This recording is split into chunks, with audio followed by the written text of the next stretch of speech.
And I'm back! And it looks like Ragatha won the polls. Good for her. But also, y'all are sleeping on my man Kinger, cause, ugh, what a man. Anyway, for anyone new to the circus, this series is just for fun, as I do like the actual designs for the show, as I do think each design fits the characters' personalities and struggles pretty well, especially after episode 8, and their nightmare scenes. Well, except for Pomni and Jax, because Pomni's was more about her thing with Gummy, and Jax has a whole other layer of things going on, and if you follow Goose, you know what I'm talking about. But yeah, I adore the designs. I just really wanted to do this series as a fun exercise, and draw them based on the info that really stuck out to me, and just fun stuff that I particularly like, which is why each member is going to be more toy-themed, which I know seems weird, since Kinger is a chess piece. But to me, board games are toy-adjacent, in a sense, and Gangle, well, we will get to her when we can. Also, all hail French Gangle. But anyway, this time we are talking about Ragatha, the most toy-based Avatar character. Sorry, Zubul, toy was not my first thought when I saw you. Anyway though, I really do love Ragatha and her design, though I will admit it took me a bit to like her, as her fake like-me persona hit me hard in the beginning. I've been around a lot of Ragathas, and I do understand their needs to be there for you, and how they don't want to upset anyone, but after a while it feels fake, or like they're just doing it to make you shut up, or feel bad for feeling bad, or expressing your negative feelings. So it was nice to see her lose it on Pomni and Jax, and finally open up to Kinger about her fears and need to be there for people, including her worst nightmare moment. That was... whew. And like low-key, it makes me really wish we had more time with all these characters, but I do understand why she was sidelined in terms of character interaction and actual like focusing on her, since everything she was doing was unfortunately pushing everyone away, even the main character, and with that, the camera. So that's kind of why I'm okay with Ragatha not getting as much screen time as all the other characters, or that much focus, because it makes sense for what was going on between her and the other characters. Anyway though, as for her design, I do really like it, mainly for its hints to hidden details and messages to her human life, and how she feels about herself as a whole. The rest is...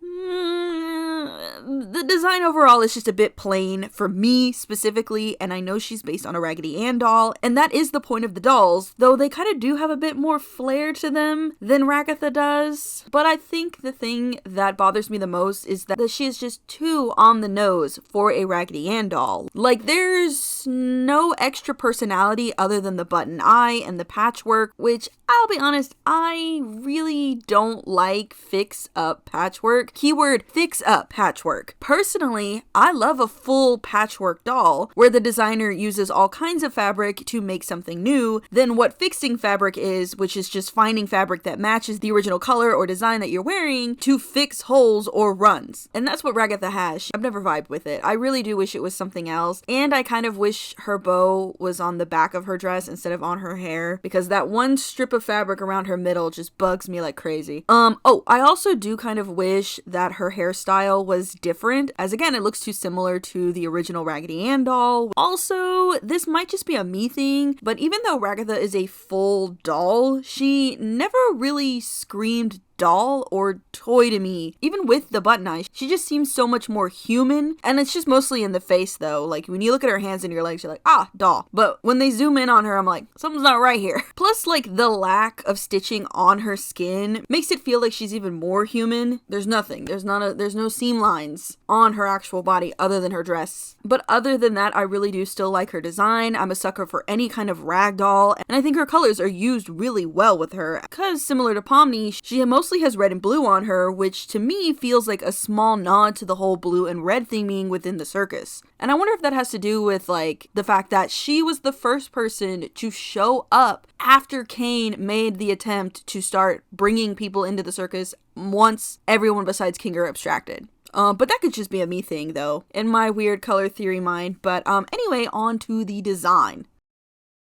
Okay, again, I am gonna go more toy themed, which this time I had no issue doing since Ragatha is a rag doll, but I did do a few things differently. So for her body, I didn't change too much other than give her seam lines on her face and arms, red. That way they stand out more, cause I did go back and she does technically have seam lines. They're just really hard to see if not zoomed in, plus it's only on her arms, I think. They don't zoom in on her legs a lot, so I couldn't really see. So yeah, seam lines on her face and legs, and speaking of her face, I decided to give her a stitched up like mouth, or a more embroidered style mouth to match her rag/patchwork doll style. Her mouth animation would also be similar to Gangle's instead of her robot chicken mouth. Yes, that's what I'm gonna call it because that's what it looks like to me and it bugs me every time. Anyway, I also added red freckles, as a few times Ragatha has mentioned she likes a lot of outdoor activities and she's a redheaded doll and it's inevitable.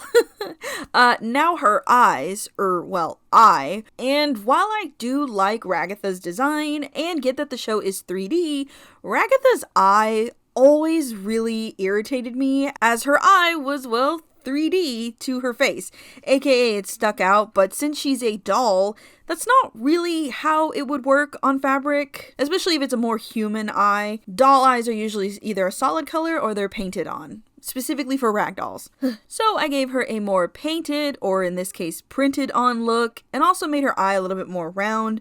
Her eyelashes are now no longer attached to her eye, since Raggedy Ann dolls have this kind of detached eyelash thing going on, but instead of doing bottom lashes like an original Raggedy Ann, I did side lashes, since that is how Ragatha's eyelashes are on her OG design. Oh, and I gave her a more toon styled eye as well, mainly for time period purposes, since Raggedy Ann dolls are, I think, 70s dolls. I think they were made in the 70s. I know I had a whole bunch of them, and my mother was born in the 70s, so those were her dolls. But anyway, as for her hair, I kept it roughly the same, but did make her bangs strings different lengths, and styled the rest of her hair into pigtails due to the direction I went with her outfit. And speaking of her outfit, pause one moment because I almost forgot. I did make her eyebrows the same string as her hair instead of animated black eyebrows.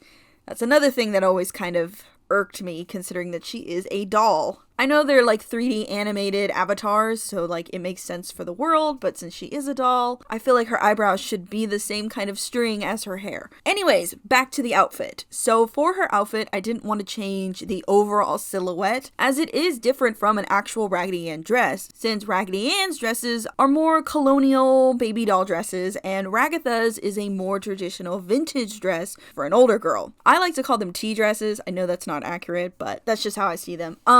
However, though, I did want to go harder with the patchwork idea, so I made her dress more patchwork quilt styled. However, though, I just used 2 different fabric prints instead of 3 or more, and the only reason I went quilt was because I imagined Ragatha as being super fluffy and soft. Anyway, though, I just used light blue fabric with pale yellow polka dots, and each piece of lace attached to this fabric has red stitching on it, and the other fabric I used was a darker blue with picnic styled checkered gin jam, and with each piece of that fabric having lace with heart-shaped holes. The neck part of her dress is just a simple square frilled shaped ink rogue yoke. It's kind of like a really fancy bib. These names make it sound silly, but it's an actual fashion term. And it's just more historical, but it was also brought back for a lot more like baby doll dresses. But anyway, it was just meant to make her look more old school, but also stick with the original collar that she had and, you know, make her look more cute. Oh, and also to match her apron, which yes, I gave her an apron. She just looks better with one, plus it goes with the whole vibe. And I even added a little heart on the pocket to make it even cuter. As for her sleeves, I did keep them roughly the same, though they're a lot more round now, and her lace is shorter. The long lace extra thing going on, I really didn't care for that. Lace is supposed to be slightly shorter, especially with sleeves. I did add a scarf-like tie, but I'm not too sure I want to keep it, as it's causing overlapping issues for me. I just don't know what color I would do. As for her legs, I did give her striped socks and made her shoes red, and added like a pretend opening in the middle of the shoe to make them look more like shoes. I also decided to make the shoes red as a hint to Dorothy from The Wizard of Oz, especially the stockings, because there's parts of Ragatha that kind of remind me of Dorothy. Oh, and I gave her a cowgirl hat. I just couldn't let go of horse girl Ragatha after she said how much she missed her horses. I know she was out of it, but it just stuck with me. Plus, I know a lot of people think she's like a fancy rich girl, but I like to think she's like a rancher rich girl, or is at least from like an oil money family. It kind of would explain a few things. Anyway though, color! So yeah, I 100% used the same colors Ragatha already has, because I saw no real reason to change them. Okay, scratch that. Well, okay, that isn't 100% true, so we'll say like I use 90% of her OG colors, because I did make her white a bit more of a yellow color to give the illusion of time, and while yes, the checker pattern color isn't from her main color palette, it is technically the yellow white just overlaid on it, so it is kind of part of the OG color palette in a way. And yeah, the black of her eye is now more washed out. Again, as a hint to the passage of time, like I just didn't want her to feel like a fresh out of the box doll, because the whole point of patchwork dolls is that they are created with old fabric or used or scrap material, so they're not new in a sense. They're made from recycled old things. So that's why I kind of wanted Ragatha to give off this more old vibe. Like, she's not old, I just wanted the fabric to feel old. But other than that, all the colors are her colors, which I should say her OG colors are blue. The lighting of the circus makes it look purple, but she is wearing a shade of blue.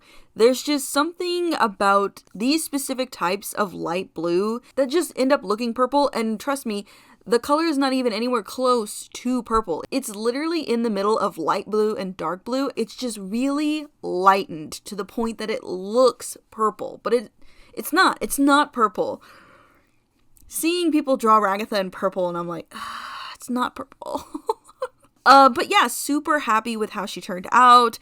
I will admit it was a little harder to make a Raggedy Ann based type character less than like a 80% carbon copy, but I think I did my best to make it at least less and incorporated more fun things about Ragatha. I know the characters' bodies are a mix of good and bad things they think or see about themselves, but Ragatha's never seemed like there was much good, which in the long run I guess makes some sense for her background. But seeing as they didn't have that much control on the avatar bodies, I feel something fun would have slipped through for Ragatha. Just like one thing or something. I know Zooble is also in that category where it doesn't seem like anything fun was given to them, but I don't know about that. There's some stuff about Zooble that I think they really like about themselves now. Gangle too. But anyway, still super happy with this design, and I can't wait to work on Kinger, as Zooble and Gangle will be paired together for obvious reasons. Saturday's video might be either me talking about the fruit AI thing going on, or the Mr. Puzzle situation, which I will be honest, I have no idea who Mr. Puzzles is. I actually know more about the comic in which this situation comes from, so yeah. Though, you know what, it might just be both, because I don't see me talking too much about either on what's going on, but I'm also going to be at a Miku concert, like, all day Friday, so yeah, everything's up in the air right now. We will see. Anyway, also, it looks like we have a few new members to scream at today.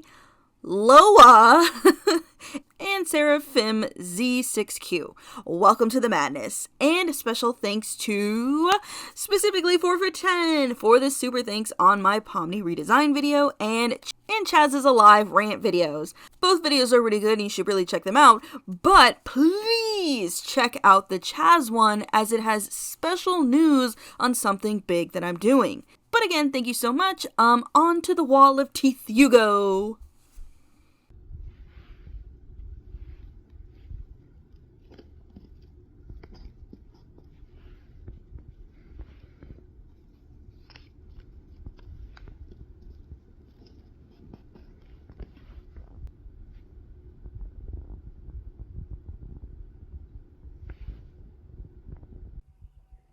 Also, thank you to the other members. You have my whole heart. Everyone else, please remember to like, comment, share, and subscribe. Follow me on my socials right here, and if possible, hit that join button or super to join the Board of Teeth. It really helps out the channel and me. I hope you all have a super fantastic day, and I'll see you in the next one. Bye!